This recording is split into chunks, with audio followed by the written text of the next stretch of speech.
Salut les Agamas et bienvenue dans cette nouvelle vidéo.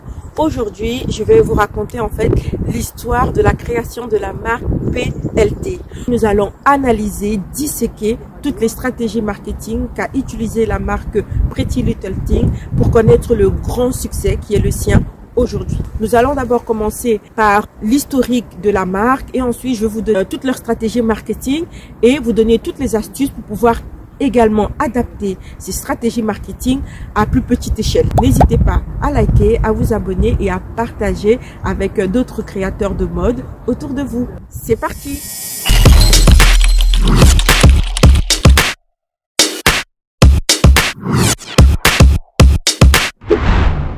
La marque PLT a été créée en 2012 par la famille Koumani. En fait, c'est une famille d'entrepreneurs qui avait auparavant créé la marque Boo.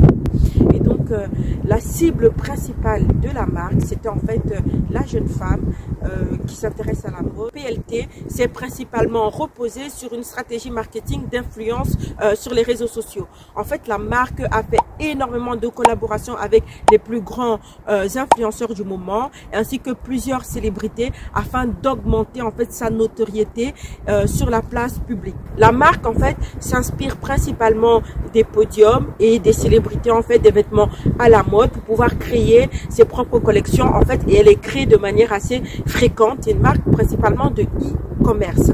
Donc il dit e-commerce, dit présent sur internet, etc. Et aujourd'hui de nos jours, tu ne peux pas avoir une marque de e-commerce sans passer par les réseaux sociaux.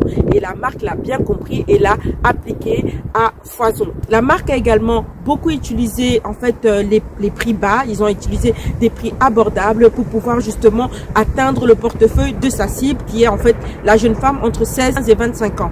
La marque a eu une stratégie publicitaire assez agressive en s'alliant aux plus grands noms de l'influence du moment pour pouvoir en fait promouvoir leurs produits. La marque a également joué sur l'organisation d'événements assez sélectifs, en fait des événements influenceurs qui ont permis à la marque de toujours continuer à faire croître sa notoriété, parce qu'en fait quand un influenceur se rend aux soirées PLT, en général voilà, il en parle sur ses réseaux. En fait ces événements qui étaient assez exclusifs en fait donnaient envie à la jeune fille lambda qui s'identifiait à ces influenceurs en fait d'aller acheter ces vêtements là. La marque a créé des applications de réalité augmentée qui te permettaient en fait d'essayer en fait virtuellement les vêtements qu'ils présentaient. Ils ont également conçu leur site de manière à ce que l'expérience client soit assez agréable sur le site, et en créant des collections assez exclusives, tout ça pour toujours tenir en haleine en fait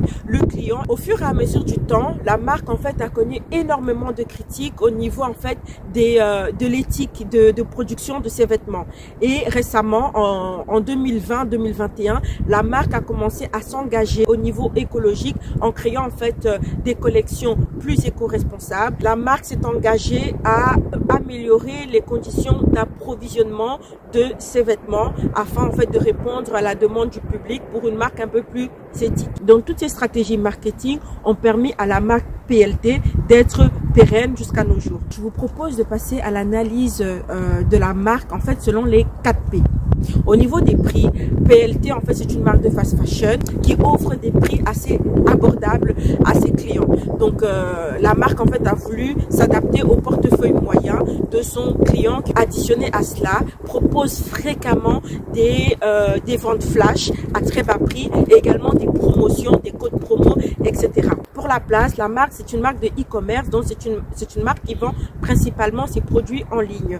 Et pour cela, en fait, le site Pretty Little Thing, c'est un site sur lequel la navigation est assez agréable pour le client. Pour les promotions, la marque a décidé en fait de s'allier aux plus grands influenceurs, aux plus grandes célébrités du moment pour pouvoir en fait promouvoir ces marques et faire en fait fréquemment des hauls, des événements assez exclusifs afin de toujours continuer en fait à faire parler de sa marque principalement sur les réseaux sociaux via les influenceurs. Le produit PLT, c'est un produit de fast fashion, c'est un produit souvent qui a la réputation d'être un produit de mauvaise qualité. Et et c'est des produits en fait qui ont pour réputation d'être également des produits éphémères que tu ne peux pas garder très longtemps dans ta garde-robe.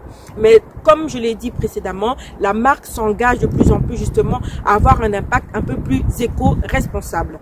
Si vous également vous avez une marque de vêtements que vous voulez faire développer, voici comment adapter les stratégies utilisées par la marque PLT à votre niveau. Premièrement, nous savons que la marque PLT a utilisé les réseaux sociaux et les plus grands influenceurs pour pouvoir en fait se faire connaître. Donc, si toi aussi tu veux faire connaître ta marque, je te propose de t'associer avec en fait des influenceurs locaux, des influenceurs qui correspondent au domaine dans lequel tu es, des moyens influenceurs, des petits ou des moyens influenceurs avec un bon taux d'engagement, avec qui tu pourras en fait te rapprocher pour pouvoir faire en fait une collaboration. Soit une collaboration gifting si l'influenceur aime tes produits, ou alors une collaboration rémunérée mais à très faible prix vu que voilà, ce n'est pas un très grand influenceur. N'hésite pas également à rappeler chacun des clients à partager son avis sur votre produit en fait fréquemment.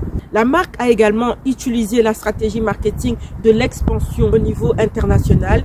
De nos jours avec le e-commerce, c'est beaucoup plus simple en fait de vendre à l'international ses produits. En ouvrant en fait la possibilité d'achat à l'international, cela permettra également à ta marque d'être connue de manière un peu plus étendue. La marque a utilisé également les prix assez bas pour pouvoir attirer sa clientèle.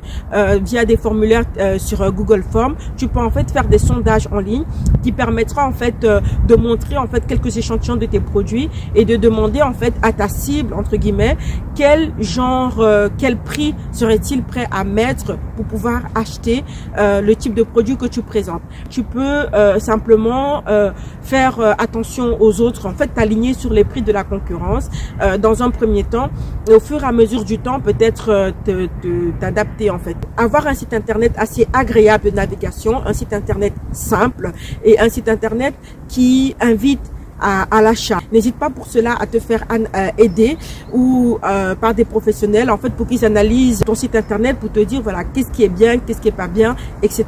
La qualité photo aussi est très importante sur un site internet. N'hésite pas justement soit à faire appel à un professionnel pour prendre des photos de qualité ou alors toi à investir dans un bon appareil photo pour pouvoir en fait faire des photos de qualité. Également pour pouvoir avoir le succès au niveau de ta marque, n'hésite surtout pas à créer un programme de fidélisation clientèle, donc qui permet en fait de donner en fait des promotions aux clients les plus fidèles pour pouvoir en fait inciter les clients à acheter en fait. Donc sois au courant de toutes les périodes, je veux dire Black Friday, la période de fête, etc. Donc c'est tout pour cette vidéo. Merci beaucoup de l'avoir écouté jusqu'au bout. Si vous avez d'autres stratégies marketing qui pourraient aider d'autres e-commerçants, n'hésitez pas à les écrire en commentaire. Ainsi la communauté pourra en fait s'entraider. Merci beaucoup et je vous dis à la prochaine pour une autre vidéo.